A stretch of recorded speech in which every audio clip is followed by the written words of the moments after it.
National sports day 2024 পালালেখা সংগ্রামশালা NSRCC hall national sports day নবস্কাং নারগৈ ইউথ এফেয়ার্স এন্ড স্পোর্টস ডিপার্টমেন্টনি লুয়াচি মুংবাই NSRCC হল পালালেখা ন্যাশনাল স্পোর্টস ডে পালেমা পান্দাও চেঙ্গি রফাইনে ফাইমানজাখা ইউথ এফেয়ার্স এন্ড স্পোর্টস ডিপার্টমেন্টনি secretary Pradip Kumar Chakraborty joint secretary পাইমুং মক নখবই মন্টু দেবনাথ নখবই जुदा जुदा आदंग्रक मानजाकमानि नुकजाखा और शालो पान्दाव खरगबुरै कोच ते खरग चार थंनै रगनो बरम बहायनो याफारजाखा এই রাজ্যে ক্রীড়াকে এগিয়ে নেওয়ার জন্য বিভিন্ন পদক্ষেপ রাজ্য সরকার নিয়েছেন। আপনারা জানেন, এটাকে আরো জনপ্রিয় করে তোলার জন্য, মানুষের সুস্বাস্থ্য নিশ্চিত করার জন্য ক্রীড়া দপ্তর বিভিন্ন ধরনের কার্যক্রম নিয়েছে। যেমন সিনথেটিক টার্ফ, সম্মিলিত ফুটবল মাঠ, বহুমুখী ক্রীড়া ভবন, অ্যাথলেটিক্স ট্র্যাক, সিনথেটিক হকি মাঠ, সুইমিং পুল ও ওপেন জিমনেশিয়ার মতো ক্রীড়া পরিকাঠামো রাজ্যের বিভিন্ন স্থানে গড়ে তোলা হচ্ছে।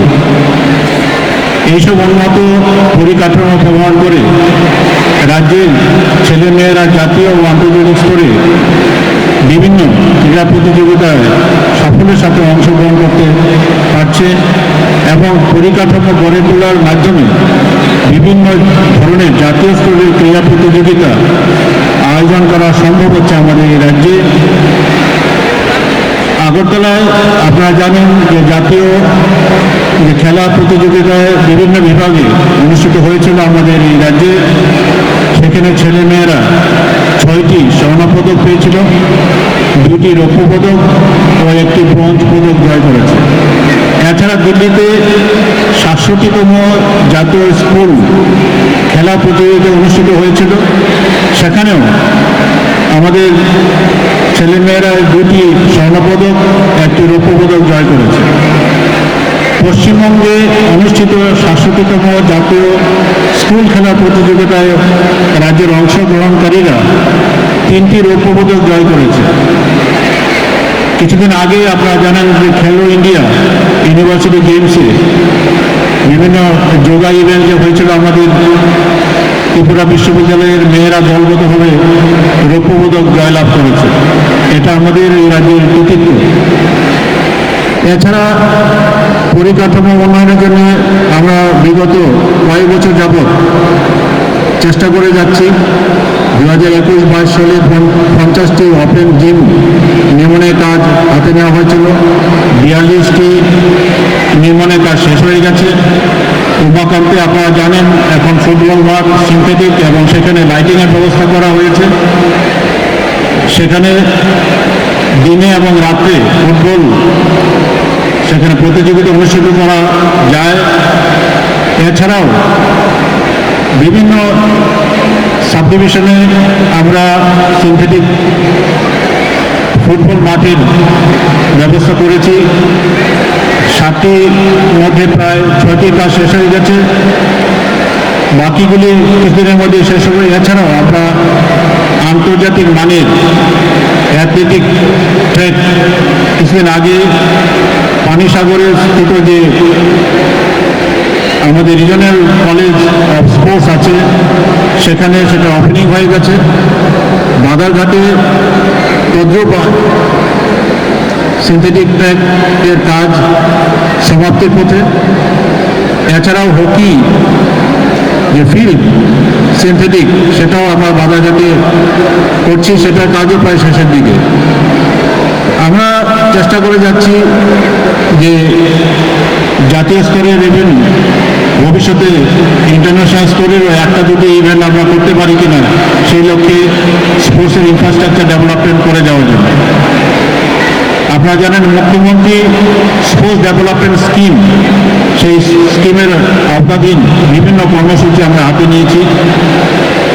এছাড়াও ট্যালেন্ট সার্চ, মুখ্যমন্ত্রী ট্যালেন্ট সার্চ কর্মসূচি রয়েছে।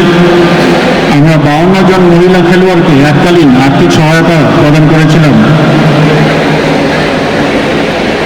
এখানে মুখ্যমন্ত্রী প্রতিভাশালী পুরস্কার যেটা আছে, 26 জন ব্যক্তিত্বকে এককালীন আর্থিক সহায়তা দেওয়া হয়েছে।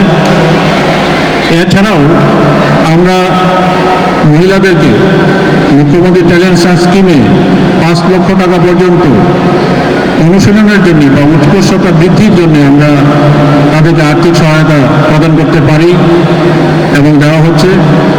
এছাড়া মুখ্যমন্ত্রী প্রকল্প স্কিমগুলিতে খেলো ইন্ডিয়া প্রশিক্ষণ কেন্দ্রে, খেলো ইন্ডিয়া ক্রীড়া প্রতিযোগিতা ইত্যাদির মাধ্যমে আমরা চেষ্টা করে যাচ্ছি যাতে করে আমরা খেলাধুলার মান উন্নয়ন করতে পারি এই রাজ্যে, খেলাধুলায় যেন আকর্ষণ করা যায় ছাত্রছাত্রীদেরকে।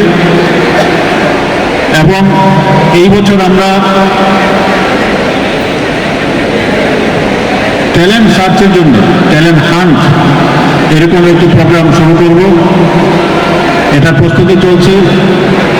আমরা কিছুদিনের মধ্যেই এই ধরনের কার্যক্রম শুরু করবো আমাদের এই রাজ্যে।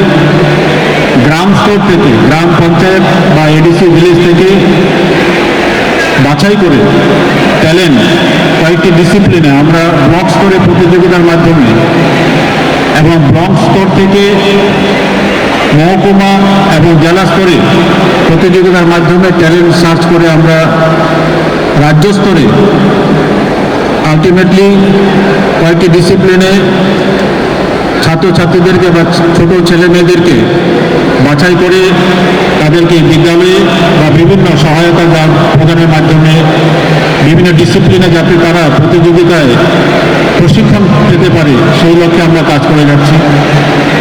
এছাড়া আপনারা জানেন গত বছর কয়েকজন কোচকে আমরা এনগেজ করতে পেরেছিলাম। এই বছরও বিভিন্ন ডিসিপ্লিনে যেখানে যেখানে দরকার ক্রীড়া দপ্তর সেখানে কোচের এনগেজমেন্টের জন্য ব্যবস্থাপনা করবে। আমরা খুব